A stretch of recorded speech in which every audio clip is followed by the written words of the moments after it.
Meus irmãos, a paz do Senhor. Vocês podem descer, viu? Só o tecladinho, se quiser fazer o fundo, fica à vontade.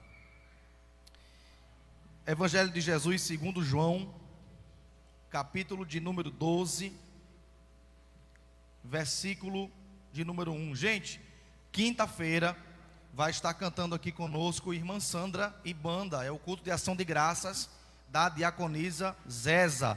Então, convide o povo, venha cultuar, venha adorar a Deus em nome de Jesus. Evangelho de Jesus, segundo escreveu João, capítulo de número 12. Nós vamos ler do versículo 1 até o versículo 8. Eu vou pedir que vocês se coloquem mais uma vez de pé, só para nós fazermos a leitura da palavra de Deus. Evangelho de Jesus, escreveu João, capítulo 12, versículo 1. Todos encontraram? É essa tradução aí mesmo, ACF. Vamos ler?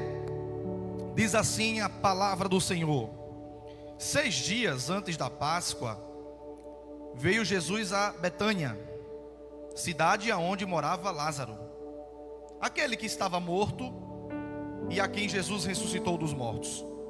2. Fizeram-lhe ali uma ceia, e Marta servia, mas Lázaro era um dos que estavam à mesa com Jesus.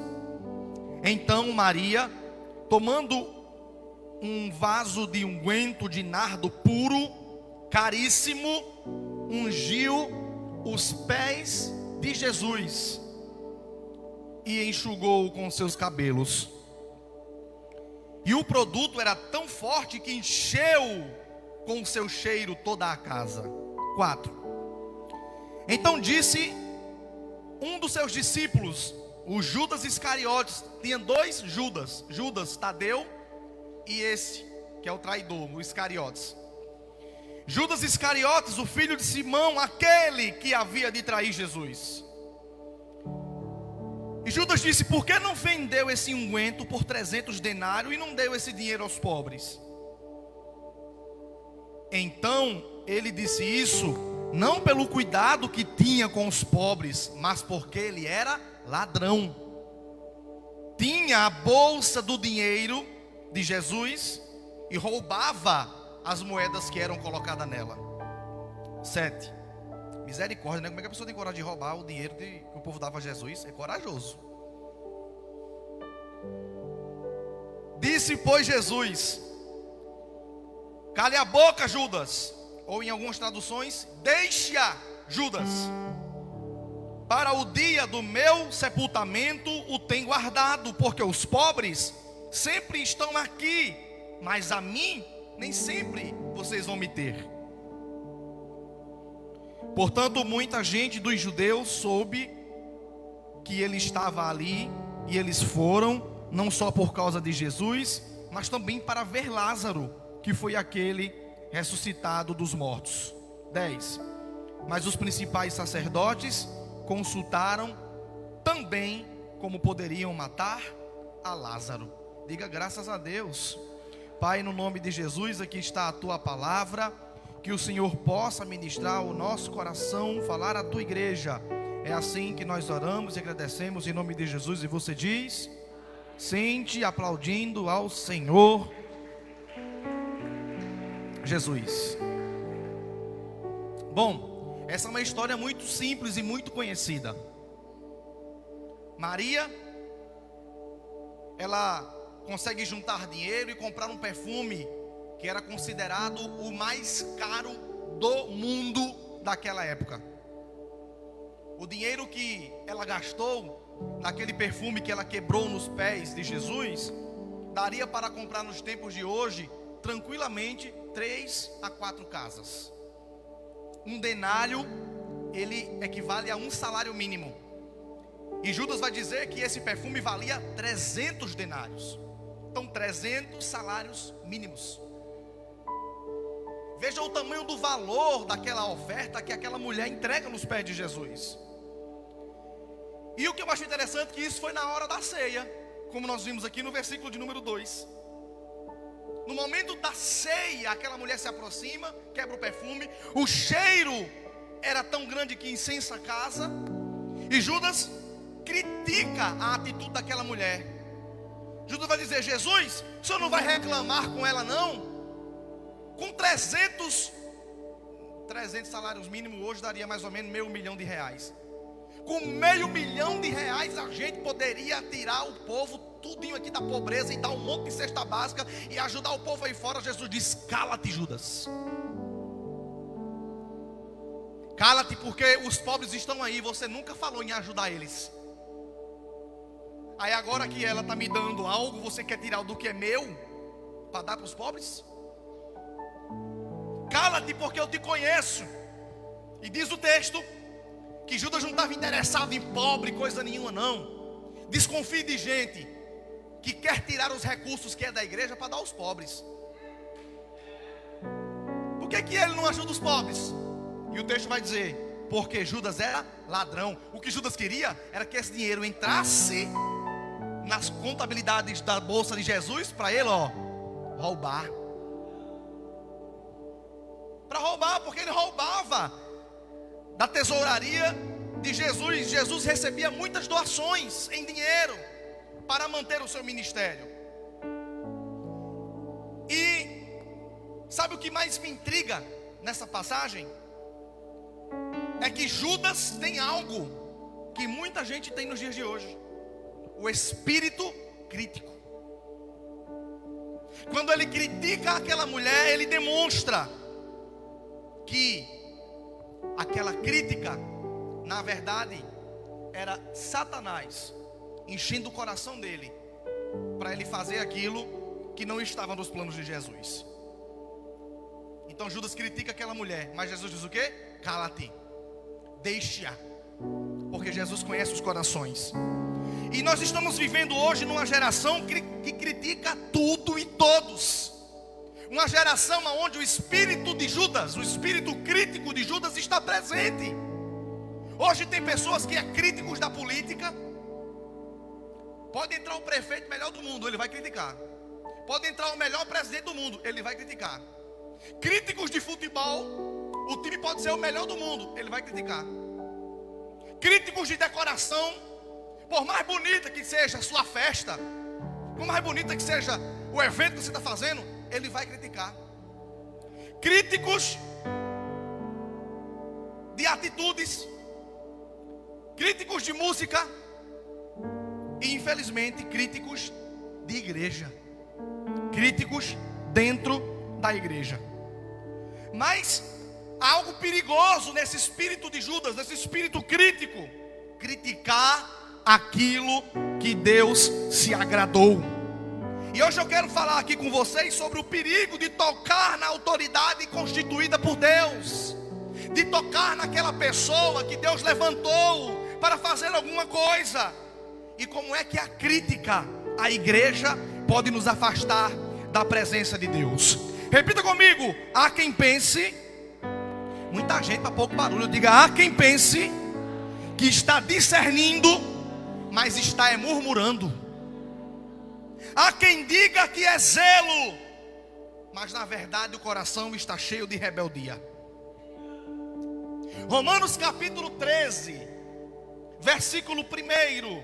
Olha o que a Bíblia vai dizer: toda a alma esteja sujeita às autoridades superiores, porque não há autoridade que não venha de Deus, e as autoridades que há foram ordenadas por Deus. 2. Por isso, quem resiste à autoridade, resiste à ordenação de Deus, e os que resistem trarão sobre si mesmo a condenação. Irmãos, Deus é um Deus de ordem. Quando Ele estabelece uma liderança, quando Ele estabelece uma autoridade, ou quando Ele estabelece um ato do culto, como foi com essa mulher, Ele não estabelece para dominar, mas Ele estabelece para darmos como exemplo e representar a sua vontade na terra. Foi por isso que Deus levantou Moisés para libertar o povo. Foi por isso que Deus levantou Josué para conquistar. Foi por isso que Deus levantou Davi para reinar. Foi por isso que Deus levantou os apóstolos para guiar. E foi por isso que Deus levantou essa mulher, para que ele fosse ungido e fosse encaminhado para a obra da crucificação. Mas lembre-se de uma coisa: sempre que Deus levanta alguém, o inferno levantará críticos. E geralmente os críticos não estão distantes, não são inimigos declarados, mas são irmãos de dentro. Como por exemplo, Miriam e Arã foram para Moisés. Número capítulo 12, versículo de número 2. E eles disseram: será que o Senhor falou somente por meio de Moisés? Será que não falou também por meio de nós? E o Senhor ouviu o que eles estavam criticando. O Senhor ouviu o que Miriam e Arão estavam falando de Moisés. Devemos ter cuidado com o espírito crítico de Judas, mas também com o espírito crítico de Miriam e Arão. Irmãos, quem critica a quem Deus levantou, achando que faz melhor, muitas vezes não suportaria o peso do chamado.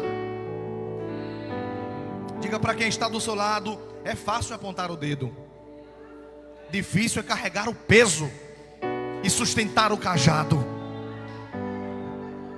Crítica não é discernimento. Há uma diferença entre discernimento espiritual e espírito crítico. O discernimento vem do Espírito Santo e gera oração, melhora, quebrantamento. A crítica vem da carne, influenciada pelo maligno, e gera divisão, panelinha, fofoca, disse-me-disse. Olha o que Judas, o que traiu Jesus não, o outro, vai dizer no capítulo 1, no versículo 16 ao 19. Esses tais são murmuradores, pessoas descontentes. Todo crítico já é um descontente, porque não é do jeito dele, não presta. Porque não é do jeito que ele acha, não serve. Porque não foi ele quem deu a ideia, não foi ele quem patrocinou, não vai para frente. Murmuradores, pessoas descontentes que andam segundo as suas próprias paixões. Tem nada de Deus, tem nada de que Deus mostrou, é coisa do coração dele. A sua boca vive falando arrogâncias, adulam os outros por motivos interesseiros. Mas vocês, meus amados irmãos, lembrem-se das palavras anteriormente proferidas pelos apóstolos de nosso Senhor Jesus Cristo. Eles diziam a vocês: nos últimos tempos haverão zombadores, andando segundo suas ímpias paixões. 19. São estes os que promovem divisões, seguem os seus próprios instintos e não têm o Espírito de Deus. Espírito com E maiúsculo. Estes não têm o Espírito Santo, porque quem tem o Espírito Santo, quando vê algo, ora pela liderança, ora pela igreja, ora pelo grupo, ora pelo ministério. Quem não tem, fala. Abra a boca para criticar, abra a boca para condenar. Ajudar ninguém quer, mas criticar, nós somos especialistas nisso. Há pessoas que sentam no banco e em vez de adorar, fica avaliando a roupa de quem veio e de quem deixou de vir.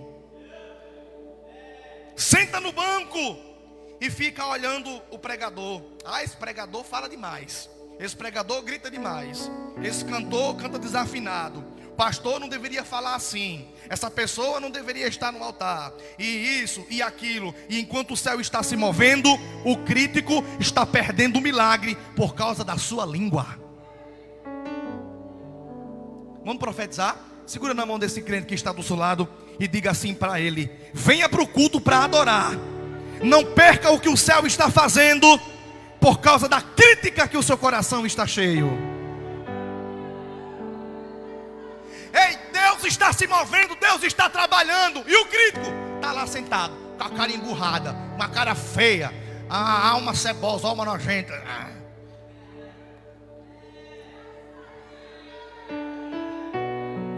Parece que está com dor de barriga e não está conseguindo se segurar, sentado, né? O crítico é assim, a cara feia. Diga assim comigo: Deus não habita em meio à crítica. E Deus habita como? Salmo 22, 3. Contudo, tu és santo, entronizado entre os louvores. Sabe como o crítico é? O crítico é assim, ó. A banda ensaia para cantar, o pregador medita para pregar, as mulheres da limpeza arrumam a igreja para você cultuar. E ao invés de você perceber que Deus está presente, porque se Deus está entronizado nos louvores, e a igreja está cantando, e a banda está cantando, Deus está presente, mas o crítico não percebe. Deus passa do lado dele, senta do lado dele, senta no colo dele, e ele não percebe. Por quê? Porque a sua vida é criticar. A crítica expulsa a presença de Deus. O louvor, a adoração, a glória a Deus atrai a presença de Deus. Quem critica o altar, quem critica o irmão, se afasta do fogo. E quem se afasta do fogo, esfria até a alma. 1 Samuel capítulo 24, versículo 6. E disse aos seus homens: o Senhor me guarde de que eu faça tal coisa ao meu Senhor, ungido do Senhor, estendendo eu a minha mão contra ele, pois ele é ungido do Senhor. Davi tinha todos os motivos para criticar Saul, porque Saul se desmantelou, estava no trono. O trono era para ser passado para Davi, Saul não quis passar. Naquela época, Davi podia criticar, e a Bíblia diz que Saul era invejoso, Saul era carnal, Saul era desobediente. Mas Davi entendeu um princípio espiritual. Quando alguém está num lugar que Deus estabeleceu, ele continua sendo ungido. E quem toca em alguém que é ungido, toca em Deus.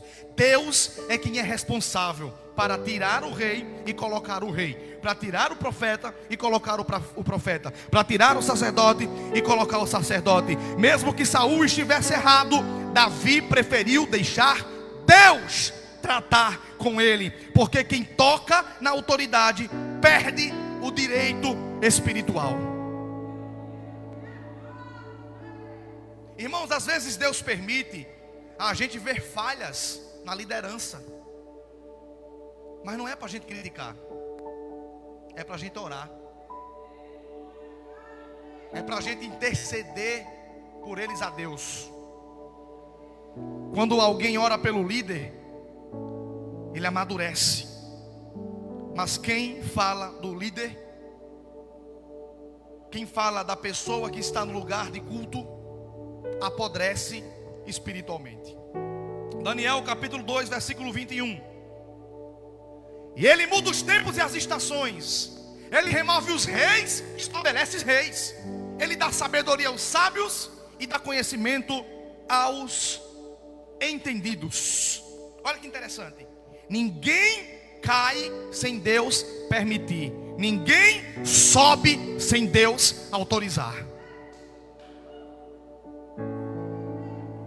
Não adianta não, por mais que a gente queira falar, por mais que a gente ache que está errado, só cai se Deus quiser. Só sai se Deus disser. Por mais que a gente ache que alguém está preparado, só sobe se Deus autorizar. Então, se há algo que você está vendo de errado na liderança, Deus mesmo sabe como tratar. Não é papel do crente criticar, é papel do crente interceder. Vocês lembram de Corá, Datã e Abirão, que se levantaram contra Moisés em Números capítulo 16? Eles disseram: todo o povo é santo, por que Moisés é melhor do que os outros? Sabe o que Deus fez? Abriu a terra e engoliu os três. Cuidado, irmãos. A crítica pode parecer justa, mas às vezes é rebelião disfarçada de santidade. Diga para quem está do seu lado: quem se levanta contra aquele que Deus autorizou será abatido por quem Deus é. Tiago capítulo 3, versículo 6. Tiago capítulo 3, versículo 6. A língua também é um fogo, como mundo de iniquidade.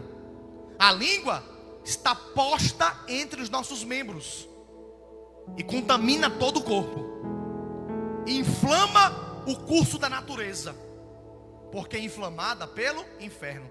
O que o apóstolo Tiago está dizendo aqui?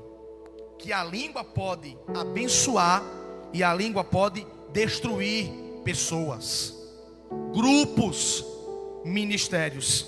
Muitos crentes perderam promessas não por pecado de ação, mas por pecado de fala. A língua que ora pelo pastor, a língua que ora pela liderança, a língua que ora pelo irmão, o céu ouve. A língua que murmura, o inferno aplaude. Muito bem, fala mais, critica mais, murmura mais. Irmãos, Deus vai restaurar igrejas, mas primeiro Deus vai calar línguas que destroem o corpo de Cristo, porque a unidade do corpo é mais importante que o orgulho do membro. Se for para cortar uma língua e o corpo andar sem língua, Deus vai fazer isso, porque o corpo inteiro é mais importante do que um membro específico. Pega na mão desse crente que está do seu lado e diga assim, profetiza assim para ele: deixe de ser crítico, ou Deus vai cortar sua língua. Deixe de ser crítico, ou Deus vai tratar com a sua boca. Deixe de ser crítico, ou você será cortado fora do corpo de Cristo. Em uma só voz, diga comigo: a igreja de Deus, não dos homens. Mais uma vez, diga: a igreja de Deus, não dos homens. Quem disse isso foi Jesus. Mateus capítulo 16, versículo 18. Jesus Cristo disse: sobre esta pedra edificarei, construirei, fundarei, levantarei a minha igreja, e as portas do inferno não prevalecerão contra ela. Irmãos, a igreja pode ter falhas humanas, mas ela tem uma base divina. Quem fala contra a igreja, fala contra o dono da igreja. Quem toca na igreja, toca em Jesus. Quem mexe com a noiva, mexe com o noivo. Porque todo crítico é um ingrato. Todo crítico é um ingrato. Tem uma música muito antiga, o nome do cantor já morreu faz tempo. De vez em quando eu me lembro dela. O nome dela é Tico e Teco. São cantores evangélicos, dos pastores, da década de 90. E eles tinham uma frase de uma música que eu não me esqueço mais nunca, que diz assim, ó: essa sua ingratidão só me fere outra vez. Essa sua indiferença só me fere outra vez. Olha que interessante. Todo crítico é um ingrato. Quando estava na lama, apanhava, levava a cara na igreja, ficava calado e dizia amém. Agora que Deus deu um pouquinhozinho de bênção, não quer mais ouvir ninguém. Se lembre quem você era tempos atrás. Se lembre quando você passava fome, a igreja lhe dava de comida. Se lembre quando você andava endemoniado pela vida e as irmãs oraram e você hoje é liberto. Se lembre quando você vivia no vício e a igreja chegou com o poder da unção e hoje você é um homem. Se lembre quando vivia pedindo a um e a outro, morando em casa de favor, e hoje você tem casa, tem moto, tem carro. É graças a Deus e a igreja. Deixe de ser ingrato. Hoje você não quer ouvir porque vive bem, mas o Deus que levanta é o Deus que abate, o Deus que exalta é o Deus que sabe tratar críticos dentro da igreja, porque todo crítico, no fundo, é um ingrato. Antigamente, irmão Jó, você dizia assim: fulano, isso aqui está errado, amém, vou mudar. Hoje, só porque tem condição já de, não precisa mais da igreja para nada, está falando de mim. Pelo amor de Deus, a gente tem mal o que fazer. Está pensando que eu gostaria de estar aqui, ter que chamar a atenção de gente que é mais velha do que eu, cavalo velho, que já tem filho, já tem neto? Por mim eu deixava você ir para o quinto dos infernos. O problema é que a minha função é fazer isso. Pastor, tem algo contra mim. Meu filho, minha filha, eu durmo, que eu não lembro nem de você. Se Jesus não mudar o seu nome na minha mente, nem por você eu oro. O problema do crítico é que ele se acha estrela, importante demais. Aquele que critica a igreja está cuspindo no altar que um dia o alimentou e hoje o alimenta. Quem respeita a autoridade caminha debaixo da bênção de Deus. E enquanto uns criticam e murmuram sem motivo, outros, mesmo no vale, mesmo na prova, decidem adorar a Deus. Jesus disse que todos nós teríamos que, uma vez na vida, passar pelo dia mau. O dia mau é aquele dia, meu presbítero, que vem para testar o nosso limite dos limites. Todos nós. Ai, pastor, minha vida é uma bênção. Você não morreu ainda, está no tempo, está na validade. Todos nós vamos passar pelo dia mau. Pelo dia em que a nossa fé será testada ao extremo. Ou você acha que para chegar no reino de Deus e entrar no céu é cheio de ursinhos carinhosos e o patati e patatá, vem entrar? É não, viu? A porta é estreita e o caminho é estreito, e a Bíblia diz: poucos passarão por ela. E tanto o crítico como o crente passarão pelo vale. Só que o crítico vai murmurar, vai reclamar, e o crente vai adorar e vai continuar dizendo que Jesus é bom. E pastor, padre, sacerdote do muçulmano, budista, ateu, todos passarão pelo dia mau. Porque o dia mau revela realmente o que nós cremos, coloca para fora quem nós somos de verdade. Por que eu estou dizendo isso? Porque eu tenho uma notícia que não é muito boa para dar à igreja. O pastor Fábio me mandou mensagem hoje, avisando que comunicaria na igreja sede, passou um recado para Sobrado e pediu que eu avisasse aqui a vocês em Mari. E eu estava conversando sobre isso com ele, né? Sobre o que nós fazemos quando o dia mau chega. Criticamos, murmuramos ou adoramos. Judas decidiu criticar, Maria decidiu adorar. E você? Para quem não sabe, o pastor está enfrentando uma luta muito grande lá em João Pessoa. E aí, eu conversando com os obreiros, foi ontem? Foi? Culto passado, de quinta-feira, conversando com os obreiros, eu disse aos obreiros o seguinte, eu disse: a sede, ela conseguiu um prédio próprio. Ela conseguiu numa localidade excelente, no centro praticamente de João Pessoa, com um contrato com parcelas pequenas. Ninguém faz isso. Um prédio lindo, grande, maravilhoso, vai sair do aluguel. Recebeu uma bênção do Senhor. Mas em contrapartida, o inferno se levantou com retaliação. O filho do pastor Fábio, Benjamin, foi diagnosticado com câncer de medula. Ele começou hoje o tratamento no hospital Apivida. Começou sentindo febre, ninguém descobriu o que era, ninguém sabia o que era. E levava o menino e voltava, e a febre não passava. E aí um médico muito experiente disse assim: vamos fazer um teste sanguíneo para células cancerígenas, ver o que é que vai dar. E aí quando fez o primeiro, deu positivo. E aí ele disse: não, para confirmar, vamos fazer a biópsia. E aí quando fez a biópsia, deu positivo. A esposa do pastor Fábio, a mãe dela morreu de câncer, a avó também morreu de câncer, então é genético. E agora Benjamin, eu acho que Benjamin tem 11 anos, né? 12. 12. 8, não, 9. Tem 9. De um lado veio uma bênção. Do outro lado, o que eu estava dizendo aqui? Eu prefiro passar a vida todinha pagando um aluguel aqui, do que receber uma bênção tão grande e perder alguém da família.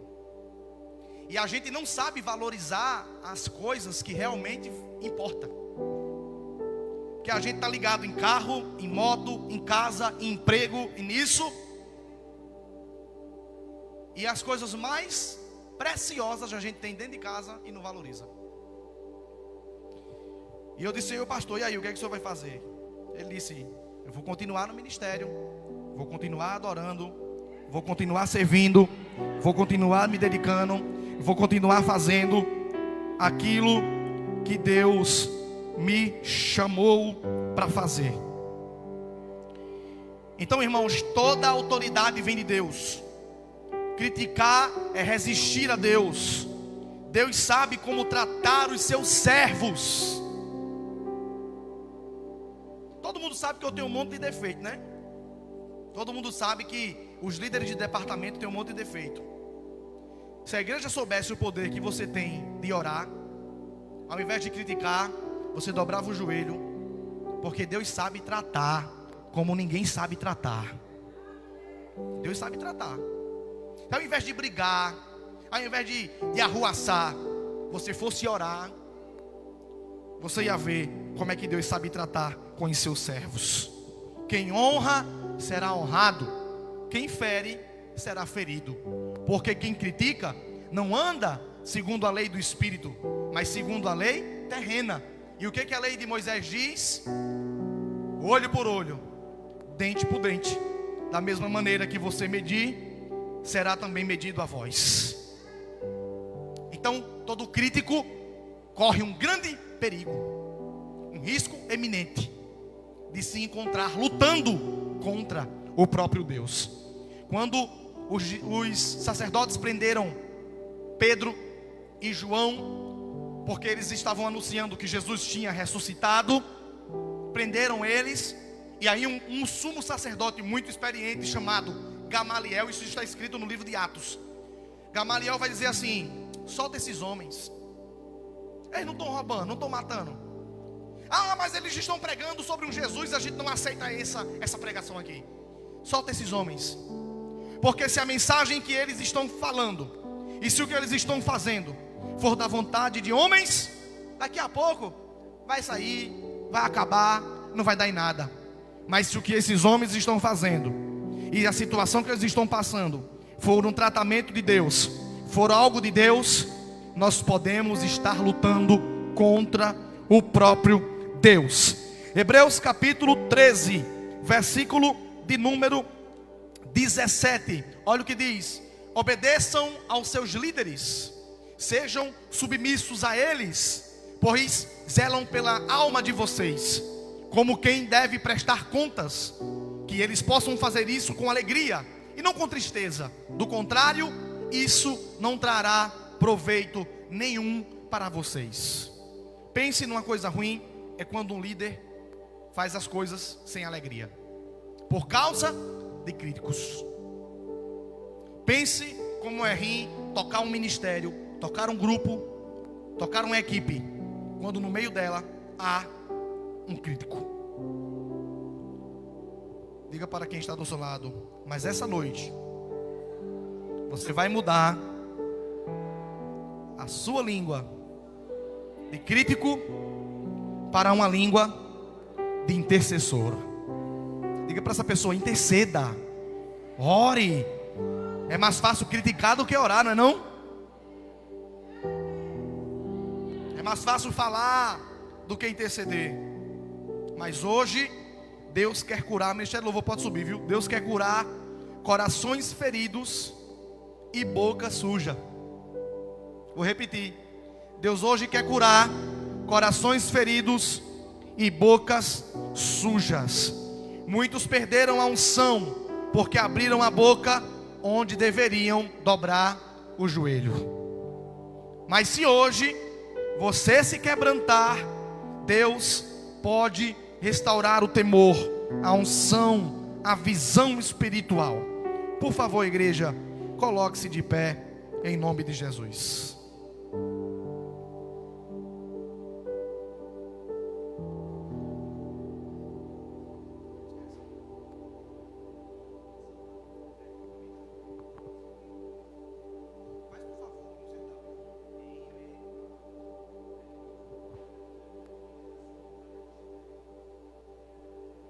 Aleluia. Por favor, em uma só voz,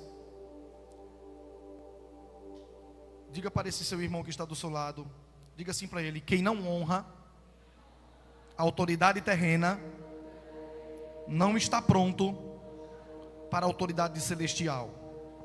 Diga assim para essa pessoa: rebeldia não é opinião diferente, é resistência à vontade de Deus. Diga para ela: críticos falam do que não suportariam carregar. Diga para ela: a honra abre portas que o talento não alcança.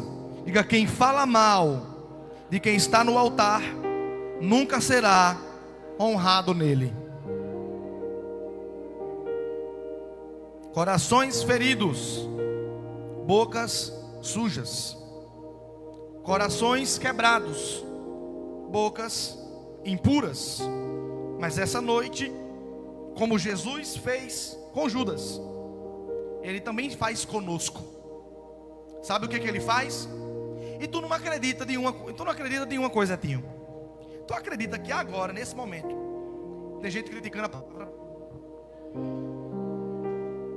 A gente está falando aqui, eu estou pregando há 45 minutos sobre o crítico.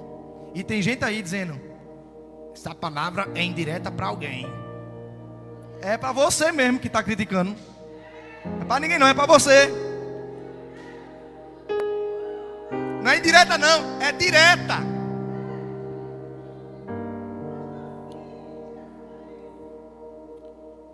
Quero convidar os obreiros a virem para cá.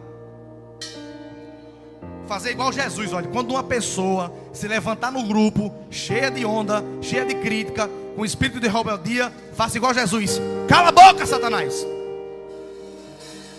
para trás de mim, tu que não conheces os planos de Deus.